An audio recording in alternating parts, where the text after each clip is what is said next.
రావాల్సిన 1700 కోట్ల solar project ఏపీకి దక్కడంతో ఈ విషయంపై కేటీఆర్ చేసిన ట్వీట్ ఇప్పుడు రాజకీయ దుమారం రేపుతోంది. ఆయన ట్వీట్ లో ఉపయోగించిన ఆఖరుకు అనే పదంపై నెటిజన్లు తీవ్ర స్థాయిలో విమర్శలు చేస్తున్నారు. అసలు వివాదం ఏంటి? నెటిజన్ల ఆగ్రహానికి కారణం ఏంటి? పూర్తి వివరాలు ఈ వీడియోలో చూద్దాం. తెలంగాణలో పెట్టుబడులకు బాధ్యత లేదని, దీంతో పారిశ్రామికవేత్తలు ఇతర రాష్ట్రాలను ఎంచుకుంటున్నారని మాజీ మంత్రి కేటీఆర్ చేసిన ట్వీట్ ఇప్పుడు పెను వివాదంగా మారింది. ఇటీవల 1700 కోట్లు విలువైన సోలార్ ప్రాజెక్టు తెలంగాణకు రావాల్సిన స్థితిలో చివరకు ఆంధ్రప్రదేశ్ కు వెళ్లిపోయింది.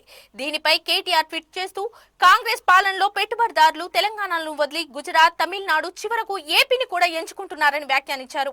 అయితే ఈ ట్వీట్ లో ఆఖరుకు అనే పదం ఉపయోగించడంపై నెటిజన్లు తీవ్రంగా స్పందిస్తున్నారు. ఆంధ్రప్రదేశ్ పెట్టుబడులకు పనికిరాని రాష్ట్రమా? ఆఖరుకు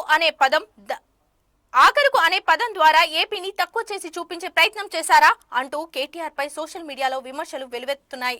అందున గతంలో కేటీఆర్ తరచుగా తెలుగు రాష్ట్రాల మధ్య సమన్వయం అవసరమని, అభివృద్ధికి 2 రాష్ట్రాలు కలిసి పనిచేయాలని చెప్పిన సందర్భాలున్నాయి. కానీ ఇప్పుడు ఏపీని ఈ తరహాలో ప్రస్తావించడం సరేనదా అంటూ కొందరు నెటిజన్లు ప్రశ్నిస్తున్నారు. ఇక రాజకీయ విశ్లేషకుల అభిప్రాయం ప్రకారం ఈ వ్యాఖ్యల వల్ల తెలంగాణలో కాంగ్రెస్ ప్రభుత్వంపై ఒత్తిడి పెంచాలన్న ఉద్దేశమే ఉంటుందని అంటున్నారు. కానీ అదే సమయంలో ఆంధ్రప్రదేశ్ ప్రజలను అగౌరవించేలా ఆ వ్యాఖ్యలు మారాయని, అది రాజకీయంగా ప్రతికూల ప్రభావం చూపించే అవకాశం ఉంటుందని అంటున్నారు. కేటీఆర్ వ్యాఖ్యలకు ఏపీ వైపు నుంచి కూడా స్పందనలు వస్తున్నాయి. ఆఖరుకు ఏపీ అనే పదంపై అక్కడ నేతలు కూడా వ్యతిరేకంగా మాట్లాడుతున్నారు. పెట్టుబడుల విషయంలో ఏపీ మిగతా రాష్ట్రాలకు ఏమాత్రం తక్కువ కాదని, ఇక్కడ అనుకూలమైన వాతావరణం ఉండడం వల్లే పారిశ్రామికవేత్తలు ఇక్కడ పెట్టుబడులు పెడుతున్నారని అంటున్నారు.